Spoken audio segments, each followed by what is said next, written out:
you know, this is not a look choice. So if you tweet about this, you need to tell people that I have an eye infection. I'm not just working Bond villain realness. So.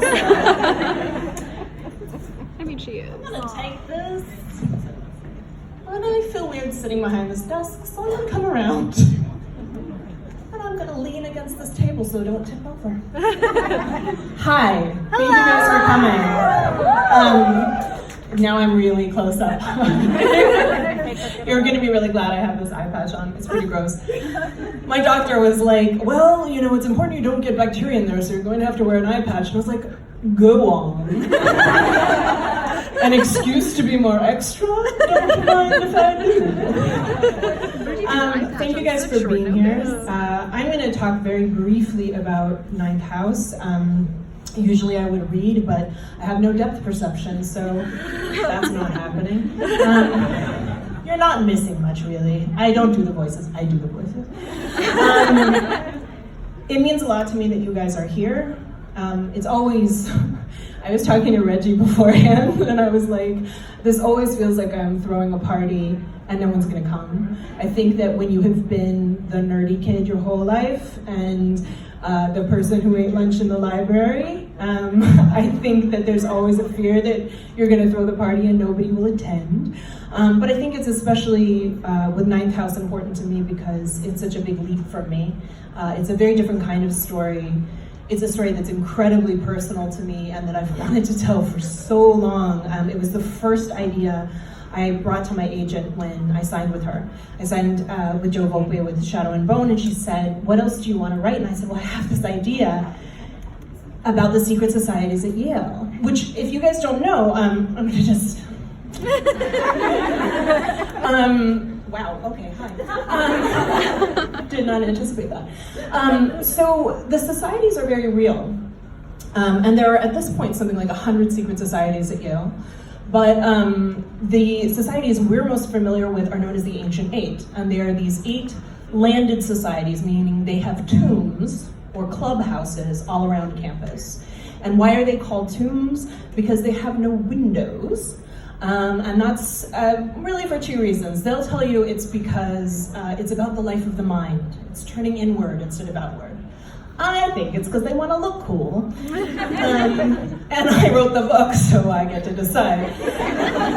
But I went to Yale. I was an undergraduate there. It was an incredible experience for me, but also a tough one in a lot of ways. And I was fascinated by these places.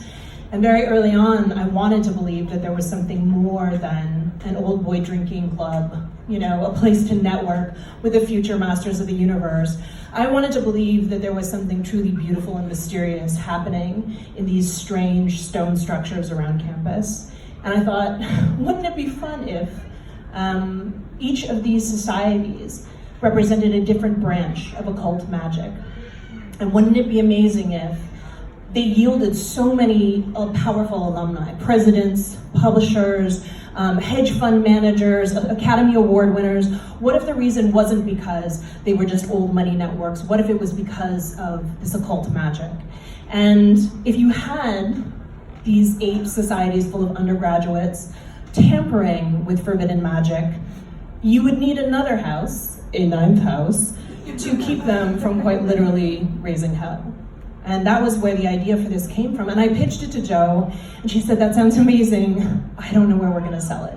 Because I was not established, I had not published anything, and it was a big leap to move into adult. And even after I became a YA author, and you guys were kind enough to make the Grishaverse a success, it was still a huge leap. And I was lucky enough to find an editor at a publishing house that were willing to make that leap with me. So thank you for being here tonight, taking the leap with all of us. It is so appreciated. And I would love to answer questions if you guys have them. That's what we do, and we'll do questions for about 20, 30 minutes unless you run out, and then we'll start the signing. Oh, okay. Yeah, but you can also ask them. I feel like this is a lotto, but there are no prizes. Aren't you glad you came? Oh boy, okay. What is your favorite thing about writing Alex Stern? Alex is the heroine. Wait, how many people have actually read the book that just came out? Okay, like 3 people. Thank you to whoever wrote this question. She is the heroine of Ninth House. About writing Alex Stern that's different from all of your other characters, what do you love most about her? I realized recently that I had fallen into a pattern of writing male anti-heroes and male villains and not giving the ladies their due. And until Alex Stern and actually Zoya Nazilensky, who plays a big part in King of Scars, the most recent Grishaverse book, I don't think I had really written a woman whose moral compass isn't always really calibrated correctly. And I think with Alex, I really gave myself a lot of freedom to make her a pure survivor. This is a girl who knows that the world wants her to behave a particular way, and she thinks she has to. She thinks she has to be this thing in order to survive. But in fact, in order to make it through the world, she's going to have to embrace the ugliest, most brutal parts of herself, and really the most shameful parts of herself, and employ them to get through this world that she really does not know the language of, that she's really sort of crash landed into. So that's Alex. Okay, does somebody have a question? I'll alternate. Yeah. So I feel like you've talked before about like how all of your characters have at least a little part of you in them. Yes. With Alex, do you feel like you put more of yourself into her since like her experiences like with Gil and things happening like more mirror yourself? So you asked if it's true. There's a little bit of me in all of my characters, even the really bad ones. And is there more of me in Alex, given that I went to Yale and so forth? I don't know that there's more. I think there's a certain amount of purity to the anger that Alex has and that I share with her. I think she is driven by a very justifiable rage. And I often feel justified in my rage, so. But I also think, there's another POV in this book which belongs to Darlington, who is her mentor, and I am just as much Darlington. I am a nerd who loves puzzles and language and magic, and who has been waiting to get her damn Hogwarts letter for a very long time. That is who he is too, and so I think there's a lot, and there's a character named Dawes, who is a graduate student who has been working on her dissertation forever. Who just wants to put on her noise-canceling headphones and be left alone. So I think there's a lot of me in all of the characters in the book. All right, we'll go to the bin. How do you come up with your character names? And do the characters come to you first, or do you have to pick their names first? And then there's a thank you and a happy face, so thank you, kind person. Naming is really magical. I get a lot of questions about names. And that's actually a theme of Ninth House. Naming is very powerful, and knowing a name gives you a level of connection and intimacy with that person or with that character. Now, wow, I know, life is hard. It only gets worse, kid, I'm sorry. So there's for me, I can't write a character unless I know their name. And these names really matter. I mean, Alex is not Alexandra. Her first name is Galaxy. She was named by a hippie mom in Southern California. This is a big part of who she is and where she comes from. And a part of herself she can't stand, really. I think Darlington, whose name is Daniel Arlington, he sounds like a snob, Darlington. I really love knowing a character's name, and sometimes I have to change them. I think I've told this story before, but I had to change Jesper's name in Six of Crows. He was originally named Heron because he was tall and stork-like, and I wanted to convey that in his name. And then I realized that Cassie Clare had really gotten there first with the Herondales, and also that I had another character who had an H name, Matthias Helvar, who was frequently being referred to as Helvar as opposed to Matthias.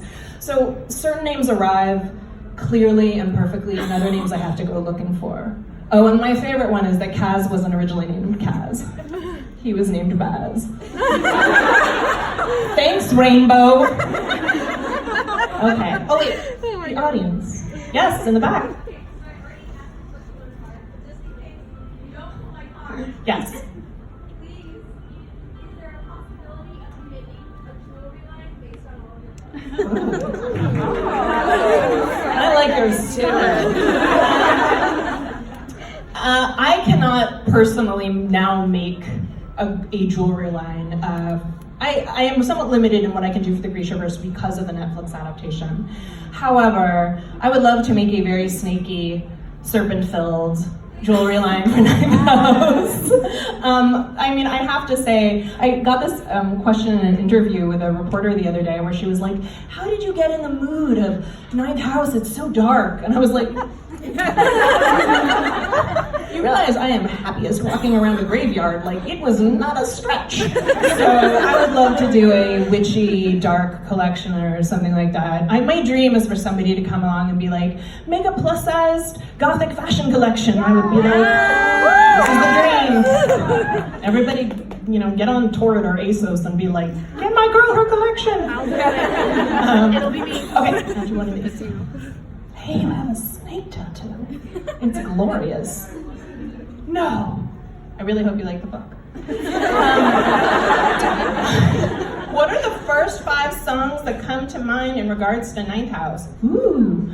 All right, one is not going to be super exciting for you guys, but do any of you know a composer named Ludovico Einaudi? Yes. Are you writers?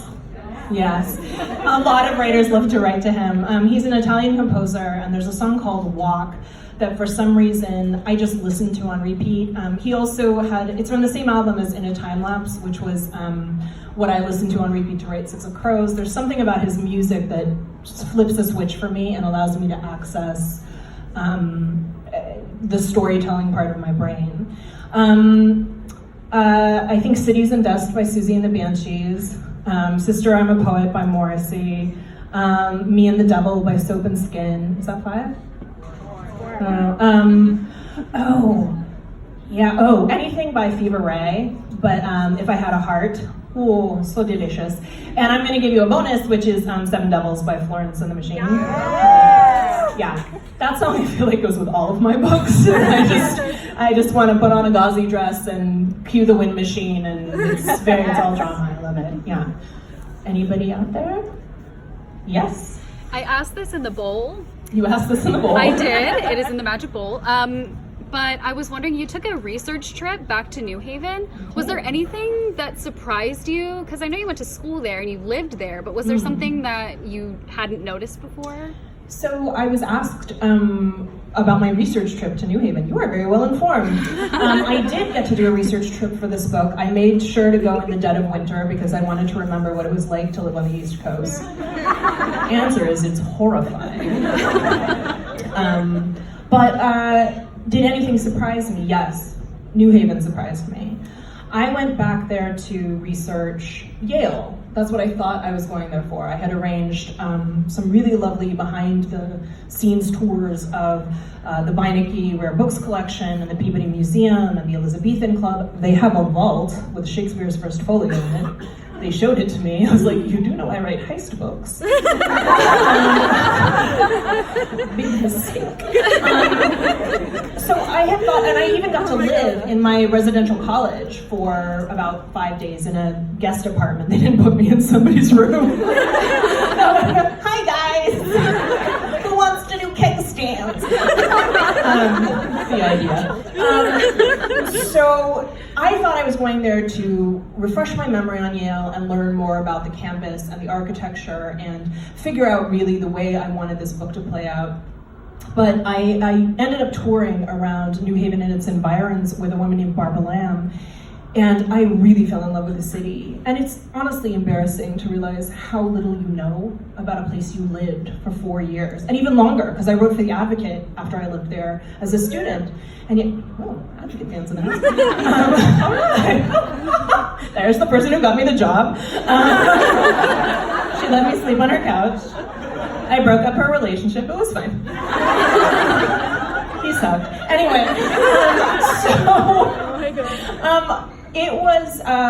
it was so surprising, and I felt as if New Haven had just been waiting to reveal itself. It is an extraordinary place with a bizarre history, and some of it is troubled, like any city's is, but it's a place that I really became obsessed with, and I changed Darlington's whole backstory really because I wanted to tell the story of the city through him and his family. So yeah, a lot of big surprises actually. All right, I go to the bowl, but you guys are all so bold. We put the bowl for shy people, but none of you are shy. Do you ever put parts of yourself in your characters? Only my buttocks. Anyone else? Yes? She's laughing so hard. Have you heard from your Yale alumni, like their reaction? Have I heard from the Yale alumni? Not yet. So I have two theories on how this is going to go. They're either going to be horrified because on the one hand, there's a lot of wish fulfillment in this book, right? This is about a magical school, after all. And it's full of beautiful places and poems and puzzles, but it is also a very true story about what it means to be an undergraduate woman now in a place like this, and what an institution like Yale embodies, and who has the right to the privilege that that institution grants, which is a question that Yale has been kind enough to put in the news again and again. So I don't know if they're going to be like, no thanks, or if they're going to be like, you made us sound so powerful. Like all these societies that are just sitting around drinking together are like, we should take up dark magic. Apparently we're great at it, so I don't know yet. I'm genuinely a little bit nervous, so. Okay. Oh, this is a long one. We know you'd be a heartrender if you had Grisha powers, but if you were, everybody is really well researched on me. And as a narcissist, I appreciate that. But if you were in the Ninth House universe, which secret society / magic power / abilities would you want to have or study? Oh gosh, I would want to be in manuscript. Manuscript is one of the ancient eight. Its graduates include Jodie Foster and Anderson Cooper, and they specialize in mirror magic and glamours. And I think that I love the idea of charisma magic. Like I love the idea of being able to take something viral through a magical spell that is truly thousands of years old, because the idea of charm and charisma and the desire to pass something along is something that's inherently human as opposed to something that's granted by technology. So, by the way, I didn't mean to dismiss that question about the which parts of myself were in characters, but I felt I had already answered it. But whoever asked it, I don't want you to feel bad. Regrets. Okay, another question? Yes, hi. So, you've written a number of YA novels. And Yes. I'm guessing you knew when you wrote those that they were YA novels. Did knowing that you were writing an adult novel alter your process at all in writing the novel? So I was asked if writing an adult novel as opposed to a YA novel altered my process. Not really, no. My process for writing a book is pretty much always the same. I would say the thing that changed with Ninth House is it's quite a bit denser than my other books. There's a lot more digression. I let myself have a lot of luxury in the world building of this book, and so in order to keep all of that in state, and also there are 3 timelines happening to unravel the mysteries in the book, I had to go back and reread much more than I would usually do when I'm working on a draft. So usually I write a 0 draft that's just nonsense and garbage, but that follows an outline, a beginning, middle, and end. And I just sort of push through that so that I can see the shape of the whole story, even if it's not something I would ever share with anyone. And that never even goes to my editor. That's my working outline, essentially, a very fleshed out outline. With the Ninth House, it was a little bit different. I went back, I was culling, I was really finding the voices of the characters. It was really a combination of that 0 draft and something more developed. And because I had to write this book in between other books, I turned in the first 2/3 or so before I turned in the rest, and then went back and worked on it. So I guess I lied. My process was different. Okay. When you went, this was the research trip. Thank you. Were you surprised to be able to write a darker tone this time around, or was it easy? And if so, did you go to a place mentally darker to do so? Yeah, I did go someplace darker. This is a more personal book. And I guess I will say this, I don't think that women should have to cart out their trauma and put it on display to justify writing horror or to justify writing trauma. I don't see anybody going to Stephen King and being like, Mr. King, tell us about your sad teenage life, you know? I mean, maybe they have, I don't know his life. But I don't think that men are subjected to the same scrutiny that women are when it comes to these things. And I think there's an almost, an offended way that we look at women who dare to do something shocking, and dare to work in these genres that really wants them to step back into their boxes. I loved writing this book.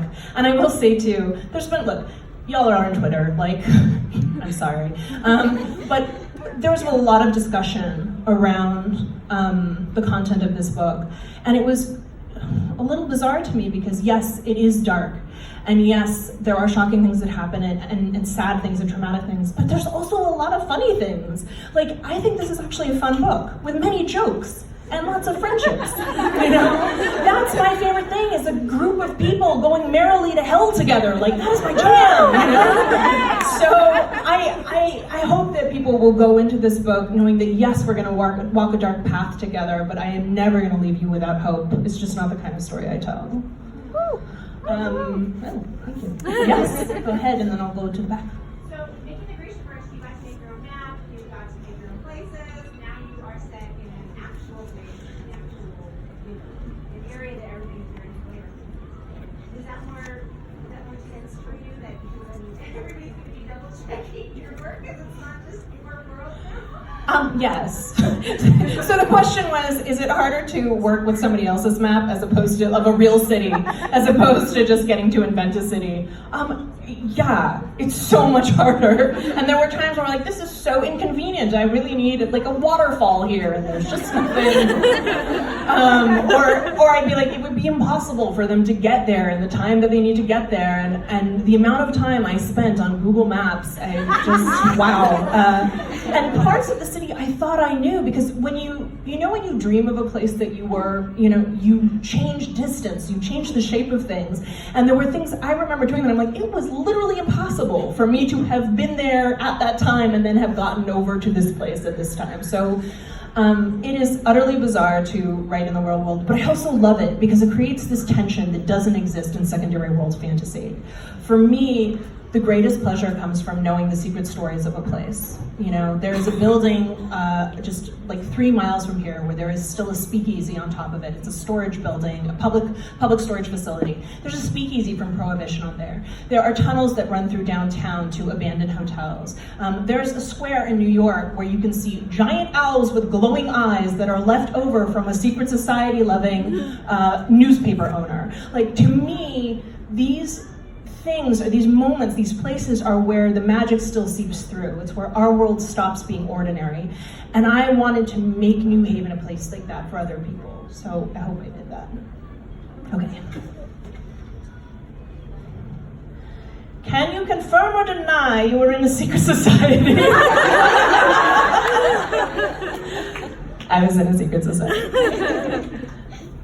After you read the book, I want you to guess which one. I think I told somebody to interview. Oh, I'm so bad at being secret. I'm doomed. Was there somebody back? Yes. Hello. Is there a reason that you chose Los Angeles as the origin of your character's origin? And where are the hinterlands? Is there a reason that I chose Los Angeles as part of the origin story for Alex Stern? Absolutely. Los Angeles is a place that looks very sunny from the outside, but those of us who live here know that is a beautiful SPF requiring lie. And I think if you grew grew up here, especially, you're aware of the sort of dark, splintered face beneath the sunny face. And LA has a long history of this, right? Like, this is where noir was born. Like, this is very much a place that lends itself to that kind of tension. And I really wanted to write about some of the in-between places that I grew up and that still somehow remain in between. Although I grew up in Sherman Oaks, which is now completely bougie and like gentrified. So I was like, well, we're gonna move out to Van Nuys because Van Nuys will never gentrify.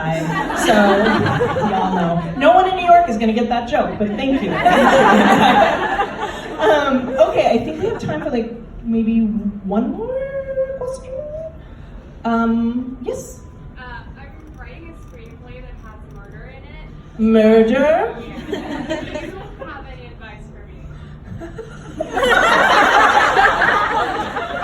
So just to be clear, you want to know if I have any advice on murder? Make it look like self-defense. Do I have any advice on murder? Look, writing murder mysteries, read murder mysteries. And when I was approaching this book, which is very much a murder mystery, among other things, I had to go and read mystery and to understand the way that, you know, stories are built in a particular way. Heist stories are built in a particular way. Chosen One stories are built in a particular way. You can subvert that, but you have to know what you're subverting first.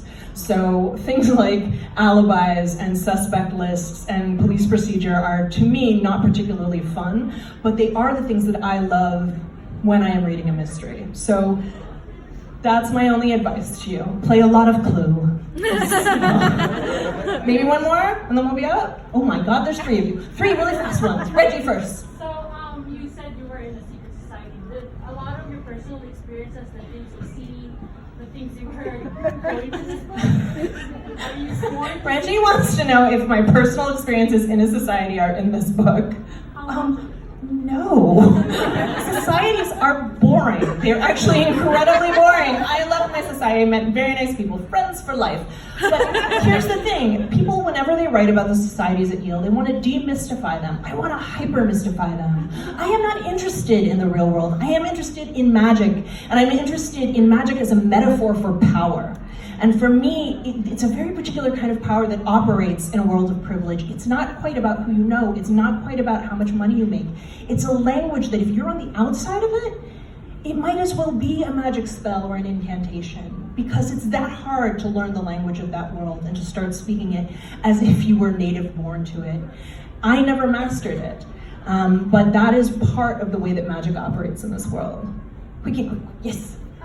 Do you already have plans for your future stories, and if so, are any of them featuring like beautiful plus-size characters like Nina? What a lovely question. The question was if I have plans to include plus-size characters in my future works. Yes, I am a plus-size lady. Plus-size ladies get to go on adventures and fall in love and kick some ass and occasionally punch a big blonde guy in the face. You know, so absolutely. Yes. How do you differentiate voice from project to project while still being like authentically yourself? How do you differentiate voice? You always have the best craft questions and the most challenging. How many writers are there here? Oh, quite a few. Okay. So, voice for me, I think, is something that develops. I think if you read Shadow and Bone, you see the beginnings of it. But I think you can see in that trilogy where I'm finding my way and finding my voice. I think it is not a shock that the person who wrote Six of Crows wrote Ninth House, but they are very different books. I think you find the things that matter to you and that give you joy, not just as a writer, but as a reader, okay? Marie Lou and I had to talk about this at one point. What are the buttons that get pushed when you watch something, where all of a sudden you lock in and you're like, I know this, and it's easier when it's not good, right? When you're like, I know this is bad, but I love it. And when you're reading a book and all of a sudden you're like, and then you're in. Like, there's a moment when you're in. And I think that when you identify those things and find those things, you begin to develop the things that really give you pleasure as an author and also inform what you want to bring to the page for the reader. So in some ways, it's a kind of soft, mushy thing that has to do with that. It also has to do with reading your work out loud, listening to other people read your work, finding a way that you actually find the diction and rhythm of your own voice. I don't know, it takes a little time. Yeah. All right, guys, shall we sign? Thank you so much for being here.